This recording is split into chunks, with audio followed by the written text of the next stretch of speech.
Good morning, afternoon, evening everyone. So last year my go-to gacha was Pokemon Duel. This year it's Yu-Gi-Oh! Duel Links. So just brought a video out showcasing a archetype that's I kind of like it, but it's not that good really. But I made a highlight video what its potential is. So anyway, here it is. It's a steelswarm deck, and I've had a look at a few builds, and they all more or less have it's the same idea really, apart from one deck which is really cheesy, which uses Mokuba's metamorph skill. But yeah, I'm not gonna go into that. So anyway, basically the whole idea of this archetype is to tribute summon to gain their effect. So for example, Corkastag is, if you tribute to Steelswarm, you can either destroy all monsters on the field or destroy all spell and traps. So this can be excellent for wiping the board, especially if you use this, Escalation of the Monarchs, on your opponent's turn.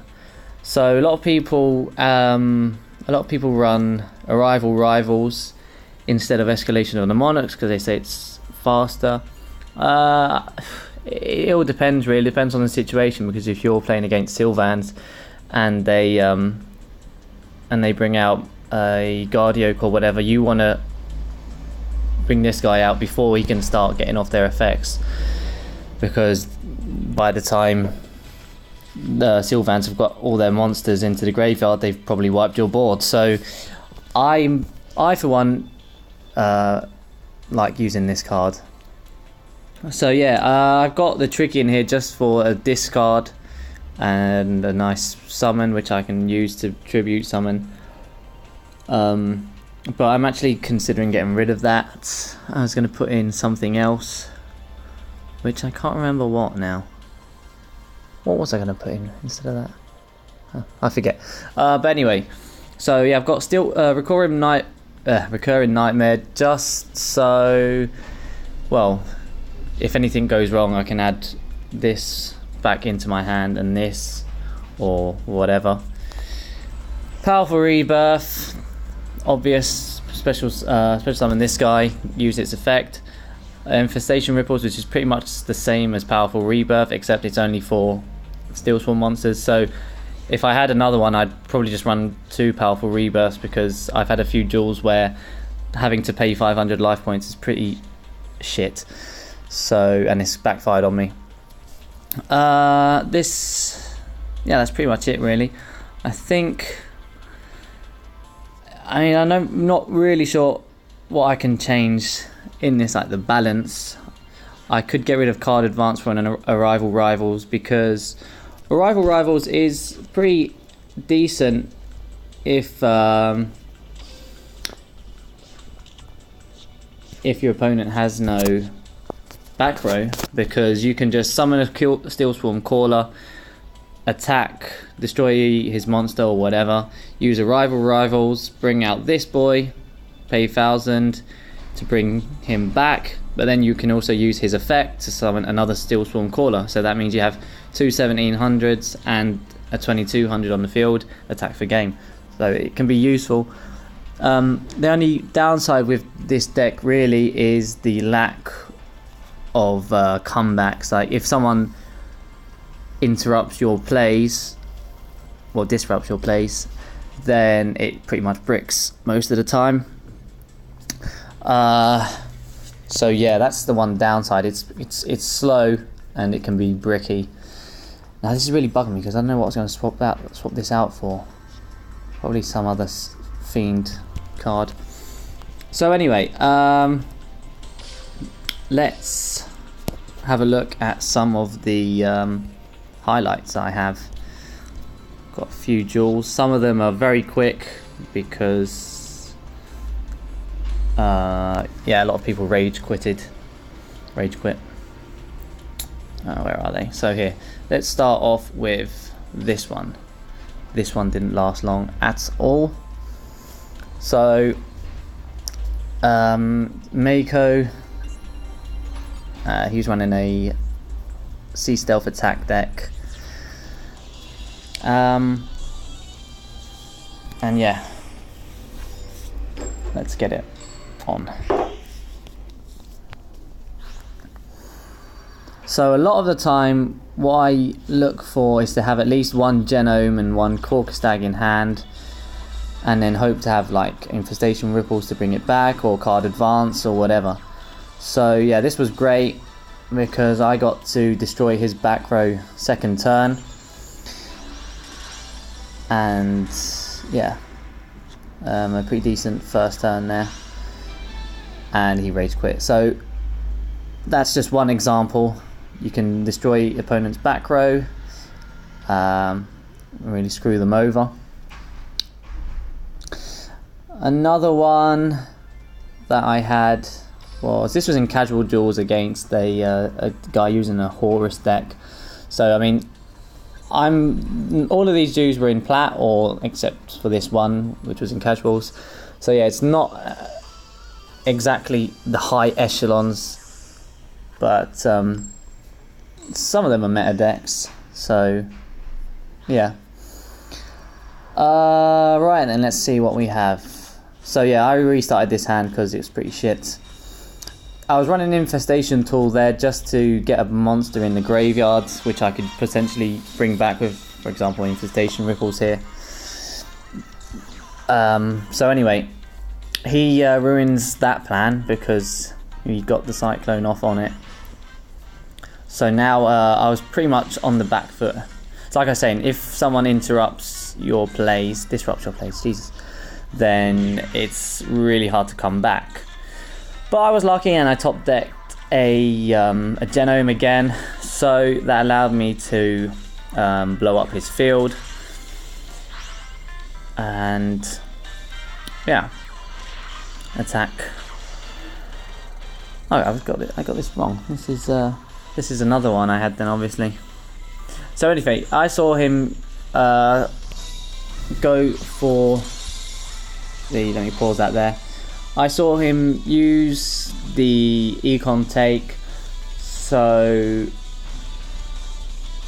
yeah, I just bombed my field just to stop him from attacking me. Then he uses Tribute to the Doomed. So yeah, a bit worried here, but nope. I should have turned WhatsApp off. So anyway, I bring back Genome just so he doesn't get 24 off on me. So yeah, here we go. Recurrent Nightmare, bring back Genome, Corkstag. So yeah, this is that was like real top deck right there. So he got off the Rose Lover, but before he could do anything, I just blew up his whole field and attacked for game. So that was probably one of the better matches. Like, you know, that was quite an intense match. Who do we have up next? Yeah, we've got another meta deck here. This was against a Spellbook deck, and yeah, it was pretty good match for me. So Spellbook's obviously a big problem for Steelswarm because they can get the banish off before I can do anything. But luckily for me, he swarmed his field first instead of trying to go for the Fate play, which, I mean, it makes sense, to be honest, but it didn't pay off for him this time.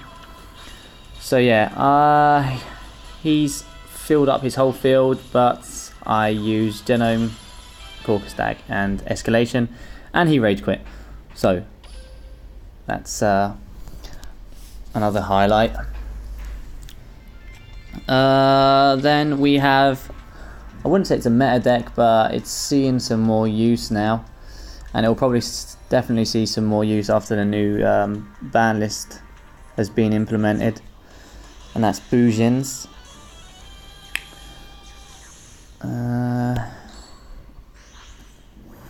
So yeah, let's have a look, see how it went.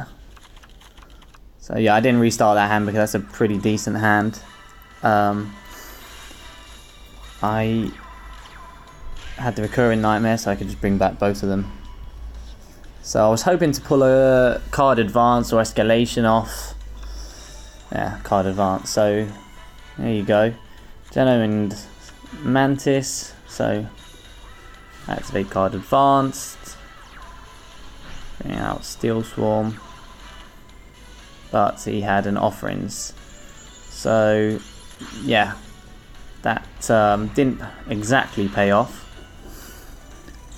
But I had another recurring nightmare, so just bring them both back again. Top deck escalation of the Monarch, so the cycle just repeats itself. So yeah, there you go. He swarms his field, but thanks to escalation, I just wipe it clean. So use Mantis to bring back Corkostag and just attack the game. So yeah, that was pretty good. I wish all of them were like that, but unfortunately, like I said, it has a tendency to brick. So what are we missing? We've done that, so now we're just missing the Crotalus. So this was the Horus one I mentioned before. I got the Horus one and the Sylvan one mixed up. Come on. So yeah, this was in the casual duels because I went on like a losing streak and I thought, no, I can't be able to rank down again. So I went to casuals, filthy casual. But yeah, as you can see, an excellent hand again. Like that's, you couldn't ask for more really. So yeah, he gets out his Bossmon, thinks he has game, but not exactly. He gets the trap hole off, but that doesn't matter because Corkostag effect still comes into play. I tribute for Mantis and he rage quits because that would have been game. So yeah, that's just a few highlights of the steelswarm deck. I'm still editing a few things in the deck, like I said, Tricky needs to go. I've been looking at some other fiend cards because these are all fiend monsters, so I've been looking at other fiends that might be able to work with them as well. I could use Great Marju. Yeah, that's interesting. I could use Great Marju, but that's just another 6-star boss monster that might brick me. But I don't know. Definitely need another powerful rebirth to get rid of that. And like I said, it's the magic trap ratio, because at the moment I'm running 1, before I was running 2. I think you only really need the 1. And like I said, 1 arrival rivals, 1 card advance, and the rest are escalations. I've been playing with the amount. Sometimes I've been running just 2 escalations. Now I'm running 3. Still looking for that balance. Restart is a necessity, but they're going to nerf restart, so I might have to change that. But anyway, yeah, that's pretty much it. So yeah, see you all later.